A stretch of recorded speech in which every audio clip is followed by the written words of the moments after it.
Welcome to the Oasis. My name is Mike, and today I'm going to be reviewing Evasion on the Oculus Rift. Now, this game came out on the 9th of October 2018 and is available for $29.99 in British pounds, $39.99 in US dollars. So this is quite an expensive title, so is it worth your time and money? Well, stay tuned to find out. I hope you guys and girls enjoy this one, and without further ado, let's dive in. Evasion is a sci-fi shooter that can be played solo or co-op with a friend, built from the ground up for VR. It was developed by Vancouver-based Archiact Interactive, who were previously responsible for Waddle Home AR, Hidden Fortune, and porting Blasters of the Universe to PlayStation VR. The loose story of the game takes place after decades of peace.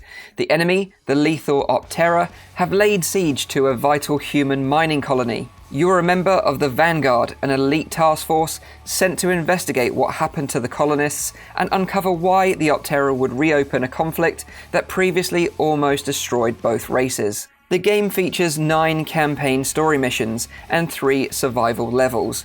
You'll be able to choose from one of the 4 Vanguard classes: the Surgeon, the Striker, the Warden, and finally the Engineer. Each class has its own shield size, weapon range, health, and special surge attack. However, all feel very similar once you're in the game. You wield a blaster in one hand and a shield in the other, which doubles as a tether lash and also displays your current health.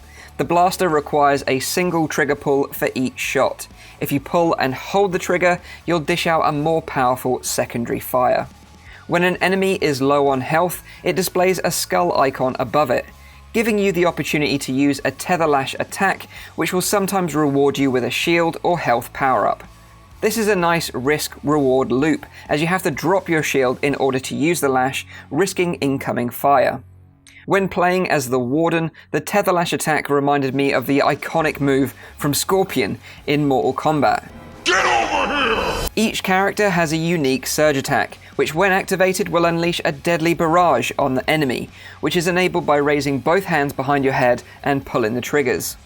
I can see that Archiact have tried to mix up the stale gameplay a little bit. For example, in one mission, the air purifiers have been damaged, leaving the air unbreathable, which means your character takes constant damage until the air purifiers have been repaired. This was a nice little touch to add something a little bit more interesting to the repetitive gameplay. I played through the 5-hour story campaign solo, and this is due to 2 reasons. Firstly, I had no friends that were really interested in playing this game, and secondly, despite having an open game for other players to join me, no one ever did. And when I did try to search for games myself, the lobbies were just empty.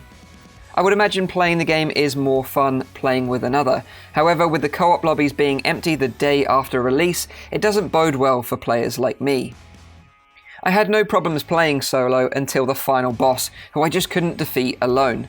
The game gives you 3 lives and then it's game over and you have to restart the entire level again. In co-op, you can use the tether lash to revive your fallen colleagues, so I'd imagine it will make things a little bit easier. The game was originally slated for 4-player online co-op, however this was reduced to 2-player co-op on both the PCVR and PSVR versions as the game released. The graphics ultimately get the job done. I particularly liked the player models, the gun animations, and the destructible environments, but everything else was just okay. The voice acting from the snarky AI was funny, and the rocking music was reminiscent of the recent Doom remake soundtrack, which got me pumped to take down some Optera scum. I played the game using smooth locomotion with all the comfort settings off. Now, if you struggle with smooth locomotion, there are no teleport options here. However, you can choose from some comfort settings, a dash movement system, or a smart jog locomotion system, which actually turned out to be pretty good. Essentially what it means is you jog on the spot and move in-game. So let's jump to my conclusion. The game's described as the next generation of VR combat, an intense sci-fi bullet hell shooter, but sadly, that's simply not the case. The game is a boring and repetitive shooter that just feels rushed. After the first 20 minutes, you'll have pretty much seen everything this game has to offer. It claims to be a bullet hell game, but doesn't give the player time to physically move or dodge bullets. Instead relies on using the shield and cover. Both Blasters of the Universe and Space Pirate Trainer are better bullet hell games that I would recommend. Also, if you're looking for a decent co-op shooter experience in VR, Just check out Arizona Sunshine and Killing Floor Incursion. I found the smooth locomotion speed in Evasion to be slow and restrictive. When moving backward whilst taking fire from in front of you, you move far too slowly. If you turn around to run away to get that extra speed, then you just leave your back exposed to fire, and both of these situations ultimately result in a frustrating death. I would have liked more diversity in the characters, they all just felt far too similar. I would have also preferred some character progression, or a leveling system like in Destiny for example. Even if it was just for cosmetic character and gun skins, it would have added some reward for players to keep playing and level up multiple classes and characters. Also, using the same weapon for 5 hours, I just got very bored of it. It would have been nice to mix it up with some dual-handed guns to give the gameplay some variety. Sadly, I just can't recommend Evasion. There's games out there that just simply do a better job. And when I heard some people comparing this to the Borderlands in VR, it got me hyped. However, this couldn't be further from the truth. Thankfully though, the real Borderlands in VR was announced this week by Gearbox, and to be honest, I would just suggest waiting for that one instead.